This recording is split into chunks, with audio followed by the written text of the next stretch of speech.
This segment is brought to you by Waits and Downer, attorneys at law.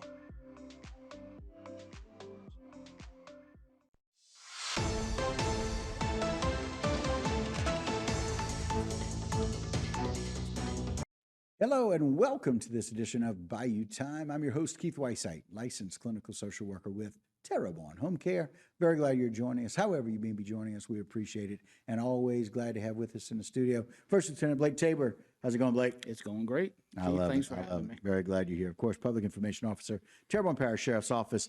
And so we just rely on you guys to keep us safe. Y'all are doing it all the time. Tell us a little bit about this disturbance and complaint of this Houma man. Yeah, so look, this is a pretty serious event and should make the public feel very good to have this particular suspect off the street. So on Friday, shortly before 5:30, we ultimately started an investigation in the area of Prospect Boulevard where we received some information about a disturbance that was actively taking place inside a vehicle. That initial investigation ultimately led to the arrest of a Dennis Paul Bourgeois. He's a 46-year-old male from Houma. You see him photographed here. So ultimately, anytime you receive information of a potential disturbance between a male and a female actively taking place while the vehicle's in motion, doesn't take a genius to figure out how that could be a volatile situation. Absolutely. So again, our patrol division, our criminal intelligence division sprung into action, criminal patrol division sprung into action, and they began looking for this vehicle and quickly located it in the area of Prospect Boulevard. Okay. When they tried to conduct a traffic stop on this vehicle, of course, the driver began to drive erratically, and they led us on a brief chase. So again, we pursued that particular vehicle for obvious reasons. We could witness a disturbance taking place inside of the vehicle. So again, that heightens the level of safety for everyone.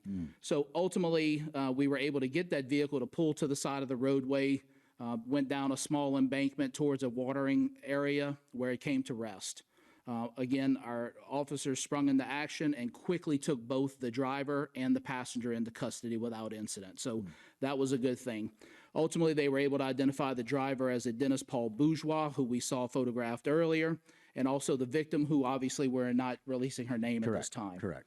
Both of those people were transported to a local medical facility to receive some medical treatment in connection to the disturbance as well as the pursuit. Okay. So ultimately, again, our detectives sprung into action with that, went to the hospital, met with the victim where they learned some pretty serious details about how the victim was beaten and threatened by Bourgeois. Some of that information resulted in severe abuse where she was even handcuffed, struck in the head with a foreign object.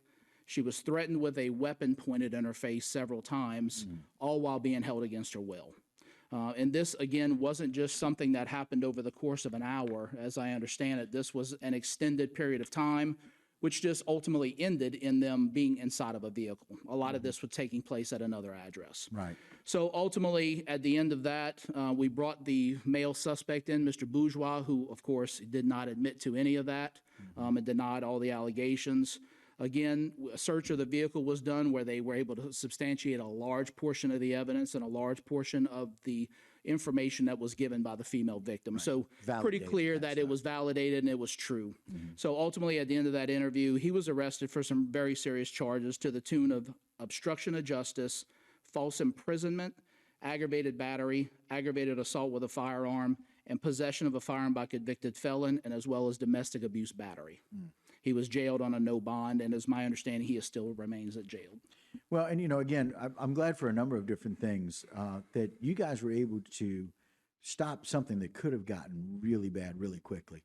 Think about the volume of people. I grew up on the east side of Prospect. Absolutely. That's a very busy area. Very busy area. And so it's well trafficked, but there's a lot of people that walk up and down that road all the time. So it's just really important to know. And these are several felonies.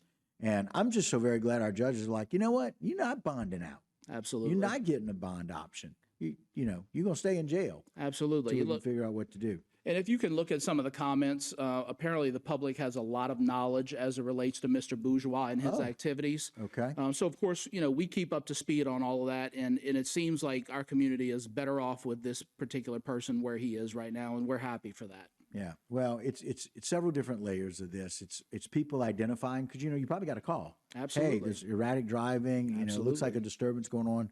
You guys respond. Several units, right? 3 different units of Terrebonne Parish Sheriff's Office go out to establish what to do, and then to go on a chase, and then to finish at a bayou side or near a watering area, and to make sure you keep them safe and keep her safe, the victim. So again, him off the street, her with all of the resources that we have to support a victim in a situation like that, and the judge is saying, you know what? No, you're gonna stay where you're at, so that we don't have other people. And then, fortunately, we have a lot of people in the community saying, this is somebody that really needs to stay off the street. We need to really address that. Now, we've got so many different charges that once he comes to court, he has his day in court. Hopefully, because in Louisiana we take domestic abuse very seriously, and these are some very serious charges, right? Yeah, and it's my understanding that this isn't his first rodeo when it comes to domestic violence charges or violent offenses. So, we just have to make sure that our investigation shows the violence of what happened, and we can really put out the gravity of what that situation was. So when it comes time for his court appearance, they understand, and that jury can really understand exactly what happened, not speculation. Right. Just the facts as we know it. Absolutely. And you guys are so very good about saying, here's what happened, and making sure that you do that in a very professional way. Absolutely. Right? Because we don't ever want anything to get thrown out. You guys do it and do it right, and we appreciate it. It doesn't just stop with the traffic stop or the investigation. It goes far beyond that. It does, and we get the help and the care for the victim that needs it. That's correct. Blake, always appreciate your time. Thanks so much. Thanks for having me. And everybody at TPSO, we appreciate y'all. Appreciate it. Thank you. All right, guys, that'll do it for this particular segment, but don't go anywhere. A whole lot more right here on Bayou Time. This segment was brought to you by Rouse's Markets. Feels like home.